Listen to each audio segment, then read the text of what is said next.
From there, I went in, started doing deals, became more of an identity. What I want to kind of express with you is this. At the end of the day, what's really, really important in this business or in life is to have your own personal identity.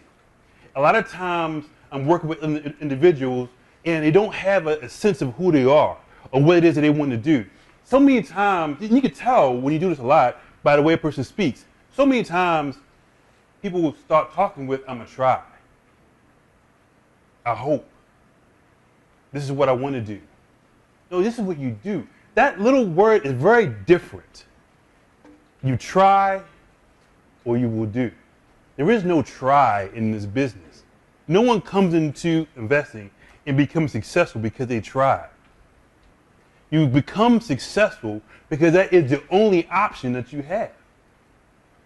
I hear it. I mean, I can just tell. You do this for a particular period of time, you can just tell when you hear somebody talking for a few seconds where they're at in this and where they're going to go. Until that person changes that thinking, it will never kick off.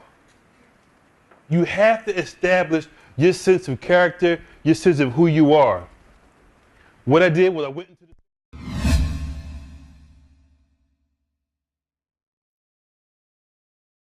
and before I became self-employed, I heard it in my work environment all the time. And then sometimes you hear it from those who you feel the closest to. And that's why it bothers you the most. Because those are the ones you feel the closest to. So you will least expect it from them. I mean, if you were walking down the street and there was a bum on the corner and he said, hey, you loser, you wouldn't even turn around. It wouldn't even, I know you're talking about me, I don't even know. Right? So that won't affect you, right? But what affects you is someone that you trust.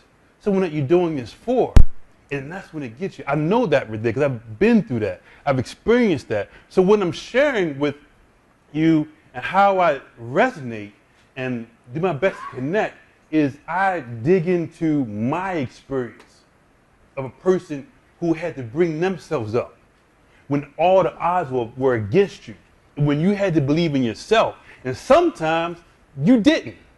Sometimes you start to hear the questions and things that other people say, like, oh man, sometimes you just start to question, things get tough, and you say, well, maybe I should.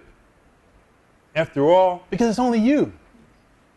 And nobody else there to help you go through. And as an investor, as a business owner, you will face that continuously in business. The only thing that's going to change is you. That, what I just described, doesn't go away. I still get it to this day. It doesn't go away. What changes is you and where you're at in real estate investing.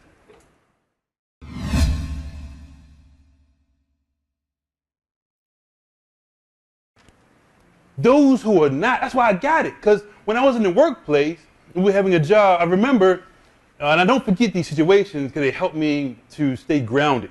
When Christmas time was coming, everybody's arguing over who's going to get overtime. You had overtime last week, you can't get overtime this week. You know, you're stealing my overtime. You know, or we all friends and we all hanging out and a promotion comes up. Now we ain't friends anymore until the promotion. We got to go doctor our resume and get it looking really good. And after the promotion comes out, then we all friends. Except for the guy who got the promotion. We're there on the outside. Because it's that shortest mentality. It's that shortest philosophy. And what they do is you don't even need a cage or anything because your mind is keeping you in on yourself. Remind me of that true story about an elephant, where you can take an elephant, baby elephant, put a rope around the elephant's foot and put the other rope in the ground, and the elephant, baby elephant, can't move. It can't because it's not strong enough. The elephant grows up, you can put that same little rope around the elephant's foot, and the elephant will not move because it just says, oh, I guess it still think I can't pull that rope. That's how you contain the elephant. A lot of us are that massive elephant with a rope around our foot refusing to do the things that we were put here to do. I believe that we all have a purpose, a vision, a dream of something to enhance the lives of others. That's when you really, to me, feel true reward. That's when when you feel like, wow. And that's when real wealth comes in. Because real wealth isn't just monetary. There's certain things you can't get. Like when I go and speak at a school, I'm talking to students that are in issues or kids that are in the juvenile system or prisoners, and I'm talking to them right there. To me, you can't put money on when someone says, you've helped my life. To me, when an investor comes to me and says, you know what, Kenneth, you have helped me to quit my job. And you see, I used to get excited when I tell someone, hey, I got a job for you. I'm going to hook you up and get you a job, right? But now, no. What gets me excited is when I can say, hey, I'm going to show you how to fire your boss. I'm going to show you how to make money. Pay raise? Screw a pay raise. You want a pay raise, don't get paid per dollar, get paid per thought. When you get paid per thought, you want a raise, you just think wealthier thoughts. That's the key. Trust me, write these things down. These have been very crucial for myself, and I keep rehearsing these things over and over and over again. Y'all follow me in this right here so far? Okay, cool.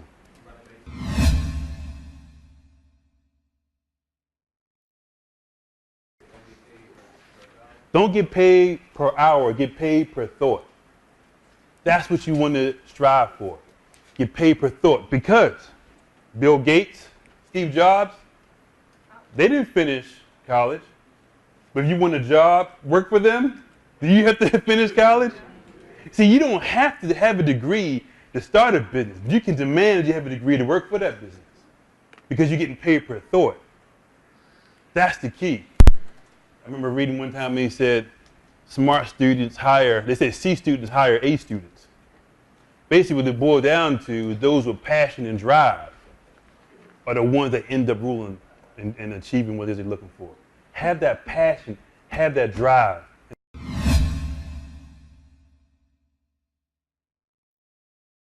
That's how your business is.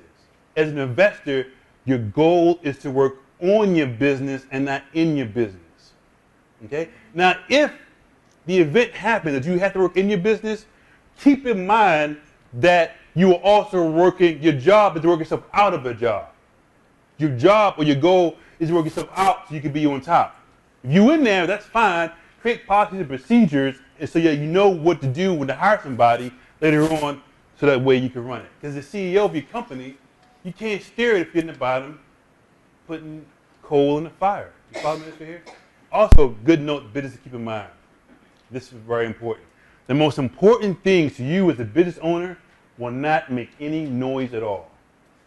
The things that happen to you that say, fix me, repair this, call this person, those don't bring out money. Those are symptoms of something else that is wrong. Those are symptoms of something that is missing. Usually it means that you need to hire somebody else and put them in place to take care of that, or that there's some kind of policies and procedures or rules or things that are missing to keep them in line. The things that you need to do to make money in your business will never come knocking on your door.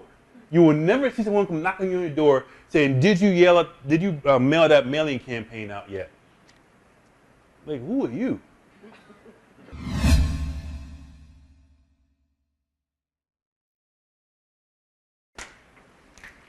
Patience and hard work had a baby, God's success. That's what it is. There's no rich overnight. There is no overnight. It doesn't work that way. What you're seeing right now, if you can just go back 10 years, you would see a dude like, oh man, how am I going to do it? How am I going to make? Okay, Kenny, you can do it. You can tell. I literally had to change my psychology. As some who have known me from back then, I used to do this thing where I had to close a certain amount of deals. Actually, what helped me propel, there was this one group where you had to present a deal that you worked on that week. And that was the first time I had wrote this goal down of making, I think it was $30,000 a month. Now, at that time, I had made $30,000 a month. I didn't know anybody that made $30,000 a month. But I was working really, really, really hard, extremely hard. My truck broke down.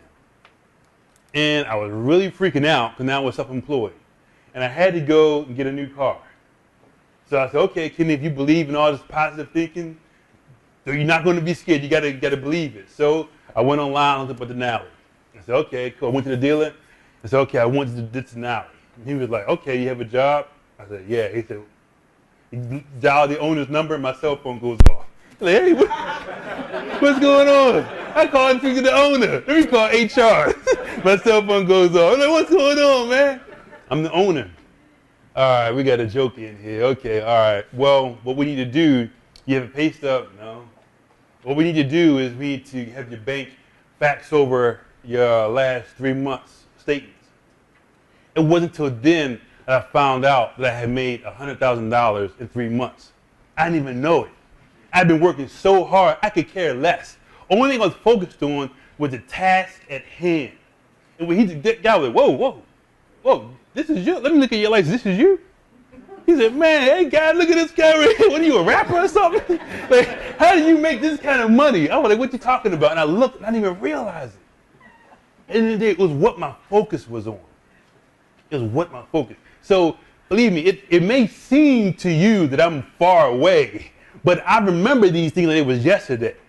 I remember sitting down in the group taking notes. And I remember I was with a business partner, and there was a gentleman up on the front speaking like I am. And I said to my business partner, I said, hey, you know what? One day I'm going to be up there. I'm going to do this. My business partner said, yeah, right. My business partner is back working, and I'm here right now living my dream.